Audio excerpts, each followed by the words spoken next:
Will Zika virus fears put a damper on the Rio Olympics? A young entrepreneur shares her passion for promoting the sustainability and vibrancy of the arts in Africa.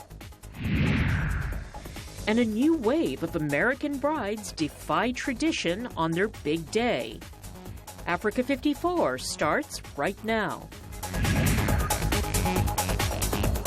Good evening, I'm Esther Guido-Ewart. This is Africa 54.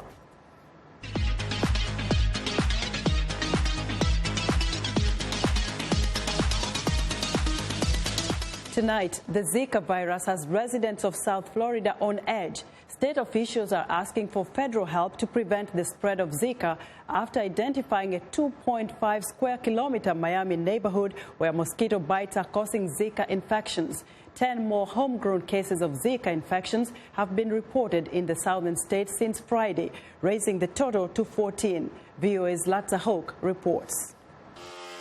Health responders are spraying the affected neighborhood, and officials are warning residents to apply protective measures. The biggest thing is no standing water, no standing water, and then no standing water, and then no standing water. Florida Governor Rick Scott said Monday that all but 2 cases are linked to Wynwood area north of downtown Miami. The state has asked for federal help to fight the spread of the virus. Today we ask for the CDC emergency response team that will help with collection efforts, with lab, with mosquito control. The Centers for Disease Control has asked women who have visited the Wynwood neighborhood in recent weeks to avoid getting pregnant for at least 8 weeks. Pregnant women are advised to avoid travel to the area, but what about those who live there? I have to think every day, like, do I want to go outside, or what am I going to wear? You know, did I carry my repellent? Is it going to be strong enough? Officials are urging pregnant residents to undergo regular testing. Florida is one of the most attractive U.S. states for tourists. A virus threat could undermine the state's economy, warned Florida Senator Marco Rubio. The Zika virus is not just a public health problem for Florida, it is an economic problem. Tourism is one of our leading industries, whether it's people coming through here to visit to the beach, people coming here to leave on a cruise, or people going to Central Florida to Disney World or Universal Studios. Officials say there is no reason to panic as the state is taking steps to prevent the spread of Zika, the virus that can cause serious health complications, including microcephaly in newborn babies, began spreading in the Miami neighborhood in mid-June after local mosquitoes contracted the virus by biting people who were infected abroad. Zlatica Hoke, VOA News, Washington. Africa 54 health correspondent Lino Mudu joins us now with an in-depth look at the Olympics and the possibility of Zika virus infections. Hello, Lino. Hello, Esther. Officials in Brazil say the Zika virus is not a threat for the Olympic Games scheduled to start on Friday, August 5th. However, concerns continue to grow about the mosquito-borne disease. Health officials in Brazil say the risk of Zika virus infections at the Olympic Games is low and an issue that has been almost overcome. Nearly 500,000 people are expected to visit the Games, which start on Friday. Daniel Sourance is the Municipal Health Secretary in Rio. Since November of last year, we have already been showing projections and scientific studies that show this won't be an issue during the Olympics. From 2 weeks before the Games, the number of cases were almost non-expressive. In a city, there are very rare instances, and for us, it's an issue that we have more than overcome. Brazil has been hardest hit by the Zika outbreak. Rio de Janeiro, the huge seaside city hosting the Olympic Games, has been riddled with setbacks in the lead-up to the sporting event, including delays in preparations, lack of funds, and political turmoil. Many athletes have withdrawn from the Olympics over concerns about the Zika virus, which has been linked to birth defects in newborn babies and possible neurological problems in adults. But some tourists remain undeterred. Well, of course, we thought about it before we left, and we have friends who are also doctors, but if you think about it rationally and look at the numbers, one can get all sorts of illnesses when you're traveling, but it was on our mind, but we're not especially concerned about it now. We considered it for sure, but it didn't stop us from coming to Brazil. I came from Australia, so in Australia they told us some ways that you can protect yourself against Zika, and to use mosquito sprays and some medicine, so yeah, should be fine. I'm using it and I don't worry about it. There is currently no vaccine or treatment for the disease, which is spread primarily through the bite of an infected mosquito. Experts say it can also spread through sexual transmission. Zika-carrying mosquitoes are believed to have reached the U.S. mainland, with multiple cases of local transmission reported in Florida. Global health officials are racing to better understand the Zika virus, which has spread to many countries in the Americas. Now it's World Breastfeeding Week, and this year's theme focuses on how breastfeeding is a key to sustainable development. A new report by UNICEF warns that babies who are not breastfed within the first hour of life are at greater risk of dying. It says 77 million of newborns worldwide, thus 1 in 2 babies, are introduced to the breast immediately, depriving them of essential and life-saving nutrients and antibodies. Sub-Saharan Africa is of particular concern, where infant mortality rates are highest. The report says if all babies are fed nothing but breast milk in the first 6 months, over 8 million lives could be saved worldwide every year. Experts say, among other things, breast milk boosts early childhood development and decreases the risk of non-communicable diseases, including childhood asthma and obesity.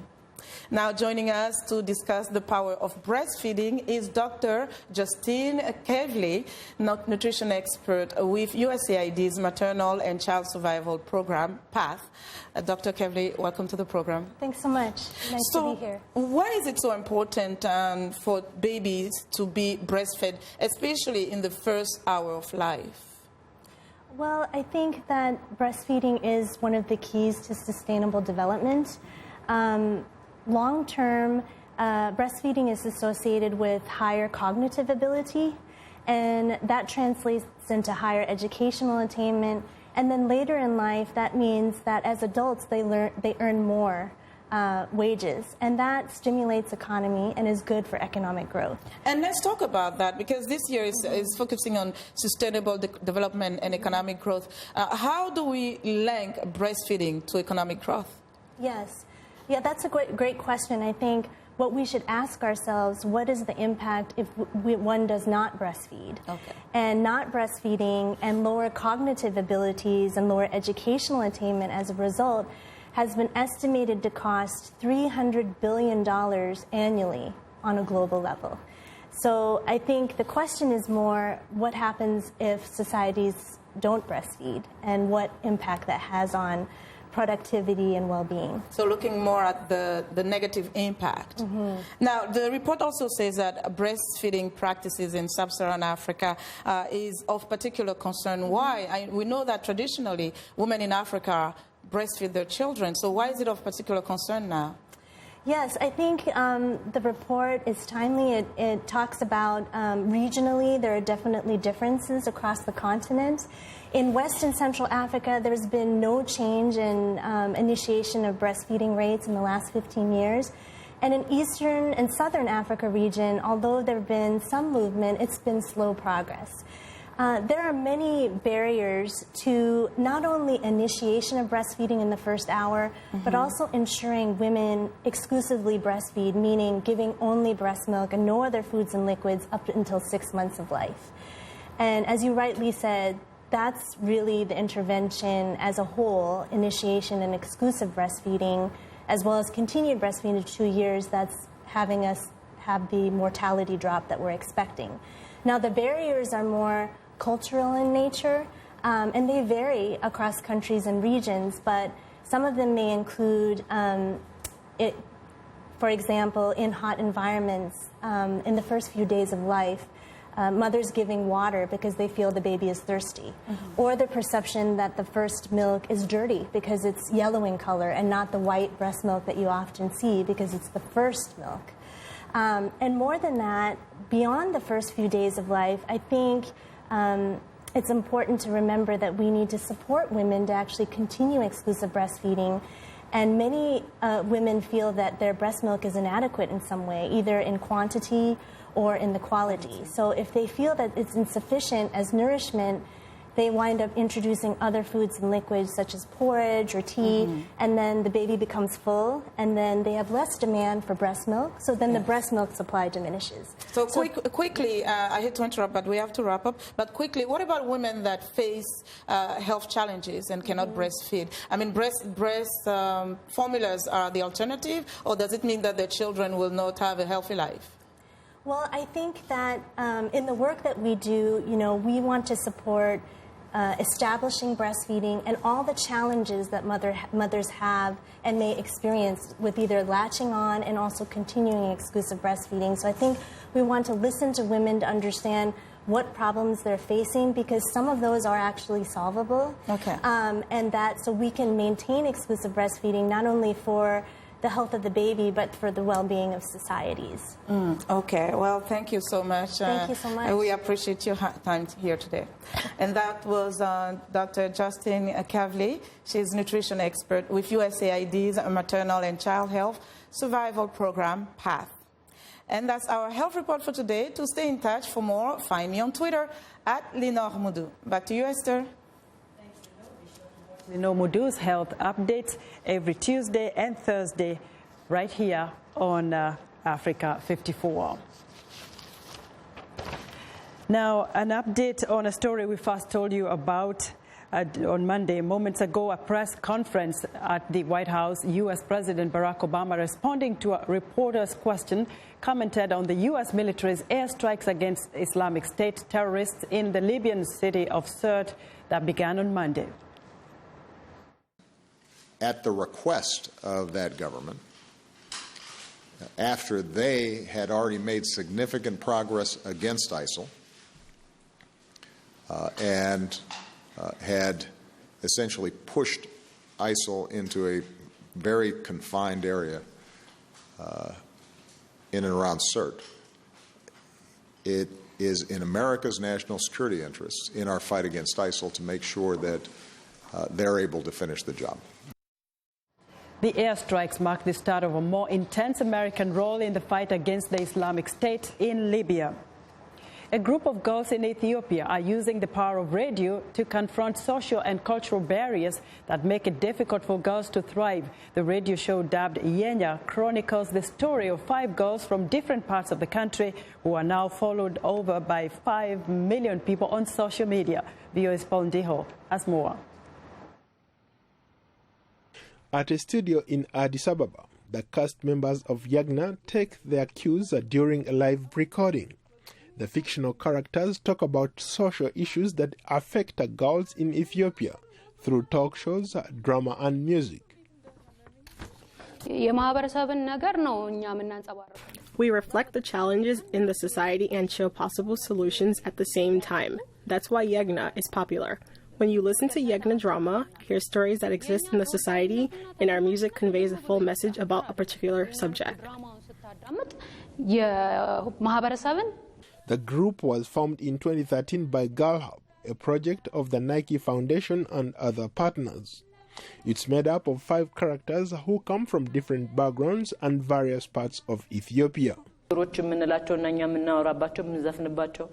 Most of the issues we raise are things that have existed in society as part of a culture for a long time, so it's a challenge. But when you present it as a drama and music, people are learning and getting entertained at the same time. Yagna talks about the problems in songs and gives solutions in the same song. That's what makes us unique.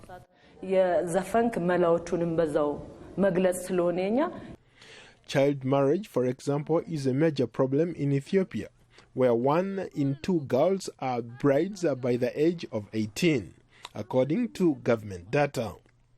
Abusive practices include marriage by abduction and forced unions between cousins.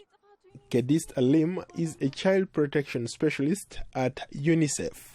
The major challenge on ending child marriage and FGMC, especially on empowering girls and making sure that they have equal opportunities, relates to the societal norm which gives less value to women and girls and which restricts their scope to the household and to the household chores, to raising kids, instead of achieving all their potentials, getting the appropriate education and having the opportunities they should be getting equal to their boy and male counterparts. Ethiopia has shown a dramatic improvement in the number of girls enrolled in school in recent years.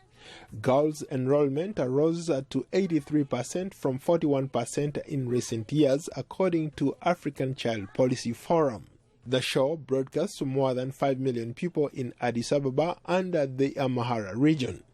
Many listeners say it has had an impact on their lives. Martha Tesfaye and Netset Teshomi are high school friends who usually listen to the show after attending Sunday service. Yes, I do follow Yagna program because it is very informative, entertaining, and it teaches girls how they should be strong and that we are capable of realizing our dreams. I learned from them that if we ever face a problem, that we should clearly inform our parents and we should have someone who we can be able to talk about everything with. UN Women says girls and women in Ethiopia are at a disadvantage compared to the boys and men in several areas, including literacy, health, livelihoods, and basic human rights. They also suffer from low status in their society and lack of social support networks. Paul Ndiho, VOA News, Washington. We want to know what you think about Africa 54 and the stories we cover. Join the conversation on Facebook. The address is Africa54, and check out our headlines 24/7 on voaafrica.com. Coming up, a young entrepreneur celebrates the continent's rich culture. Stay with us.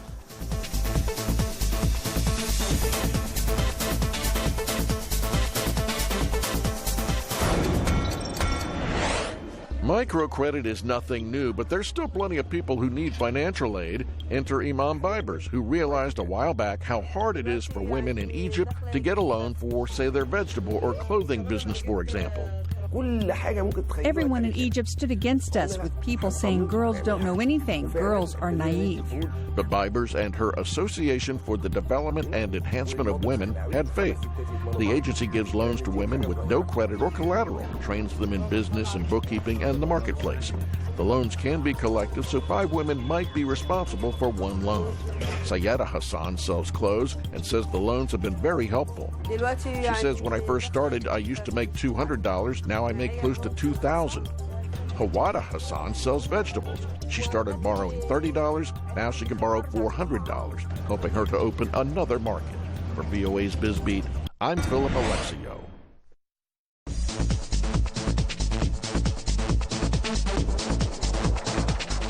The 3-day 2016 Mandela Washington Fellows Summit is underway here in Washington, and we want to introduce you to a cultural activist who wants to transform Africa through the power of art. VOA's Issa Lee Jacobson caught up with Melissa Rodriguez in Cape Town, South Africa, where she runs her management consultancy focusing on African cultural industries.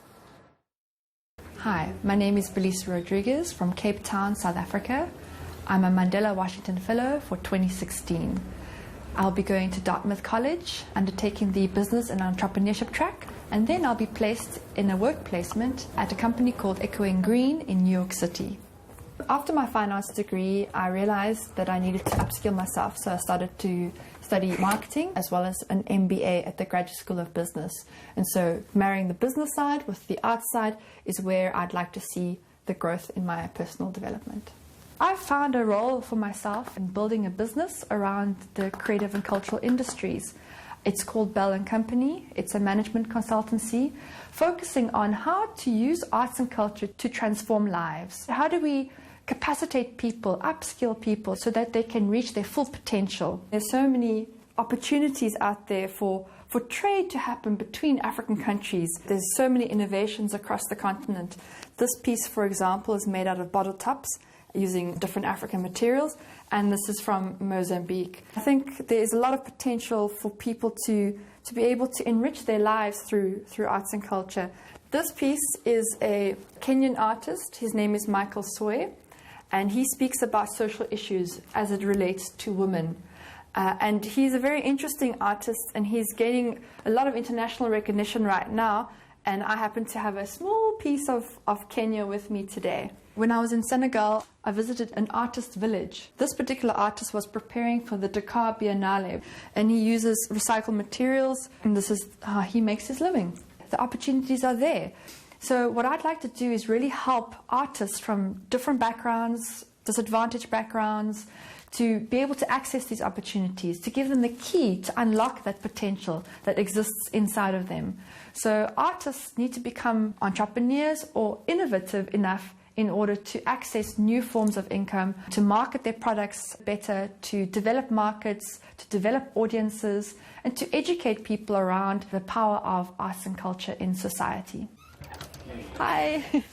In my personal life, I also use the arts to do some community work. And I decided to partner with my neighbors, and we formed an arts and culture workshop for the kids. We did this on the 16th of December, which in South Africa is Reconciliation Day. And really it's about bringing communities together. And we played games, and we made crowns, and we used glitter and paint. And all of this was donated by the surrounding community members. What I hope to bring back from the Mandela Washington Fellowship is knowledge of the US business environment, information around social entrepreneurship and how this can better improve the lives of artists in South Africa and across the continent. Sub-Saharan Africa accounts for 47% of out-of-school children worldwide. 54% of those children are girls. While there are various organizations attempting to combat this inequity, one group in particular, the African Women in Leadership Organization, is taking an alternative approach to provide girls with the support and encouragement they need to complete their education. VOA's Helena Meresa sat down with Elisha Atai, president and founder of the organization. Yeah, African Women in Leadership Organization, AWLO, is a gathering of women leaders across the continent of Africa. So is the platform where we bring these women together, as an organization to see how we can, enhance the leadership qualities, how we can harness the potential that God has given to us, African women.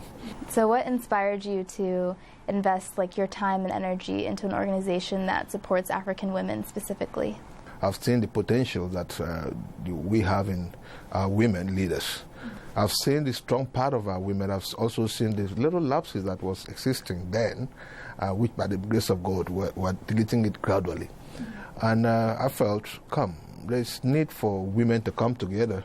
Not that there were not other African women organizations out there, but they were specific. But we didn't have a platform that brings all these resources together. I saw that and I felt, women would do better if we can bring these resources together as one.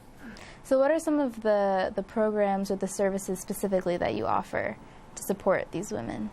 One Mother, One Child project is our own way of giving back to the society, also our own way of fighting insecurity, because if you educate a child, he will not go into doing some of the things that we're seeing these days. So we started the One Mother, One Child, whereby every leader must at least pick up one child and educate. You must adopt one child to educate. It's one project that we do it with both boys and girls.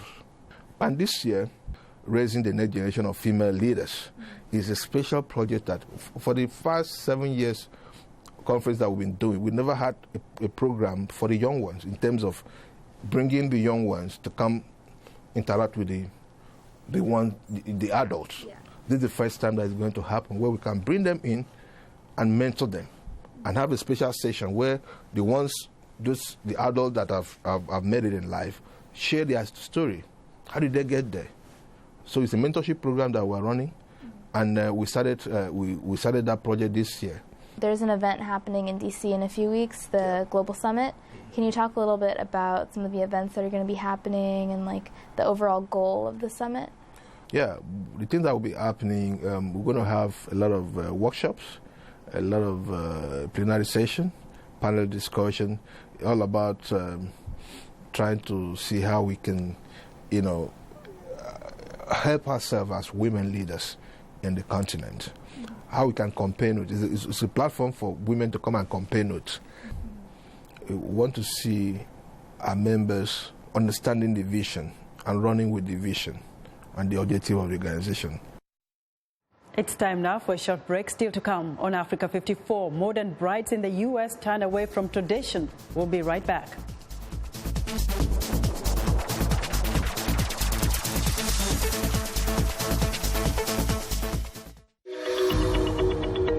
Milar Sega. I'm the host of VOA's The Correspondence, a roundup of the world's top stories with analysis from our dedicated reporters. It's really a conversation the same way that you would bring a friend to your home and ask them what's going on. In our correspondence, we'll do that and answer those questions through their own eyes. That appears a false choice in more ways than one. We can't actually put you there, but we can come pretty close. In 30 minutes, we'll show you the world.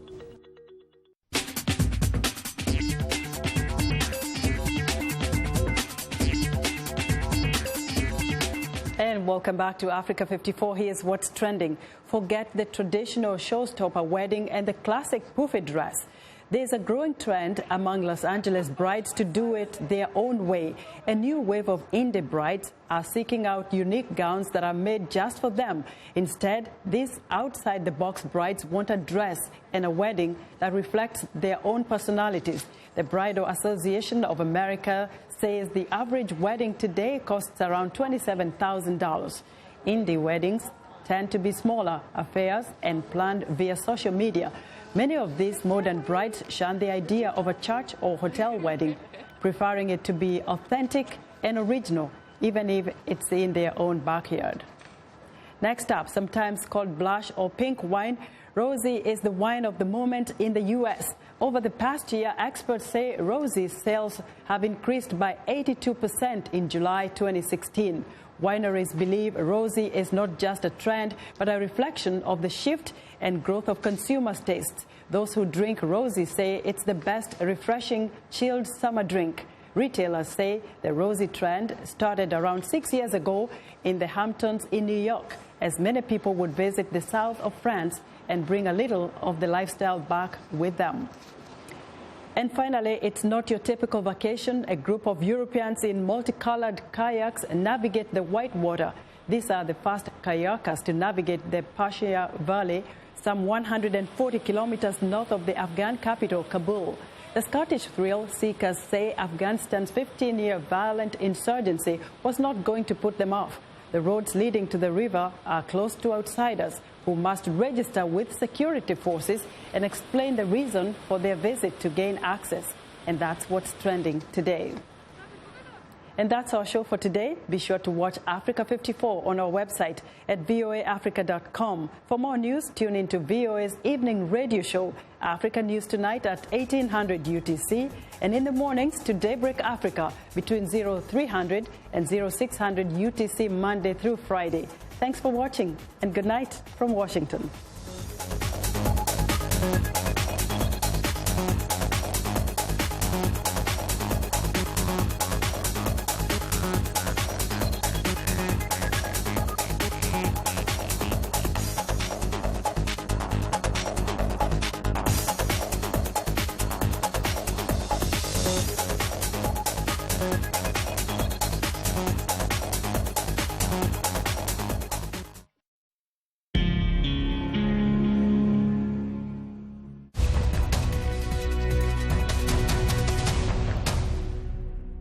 Welcome to the Voice of America's Newswords.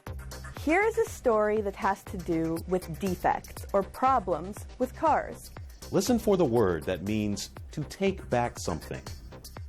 Recall. They had meetings over this defect. They shared complaints over this defect. Yet there was no investigation by the government and no recall by General Motors until 10 years later. Recall. It is a word that means to ask people officially to return something. In our story, there were major problems with some General Motors cars. The man says the U.S. government and the car company took too long to issue a recall, so the cars could be fixed. Now, when you hear the word recall, your American English will be good enough to know what this news word means.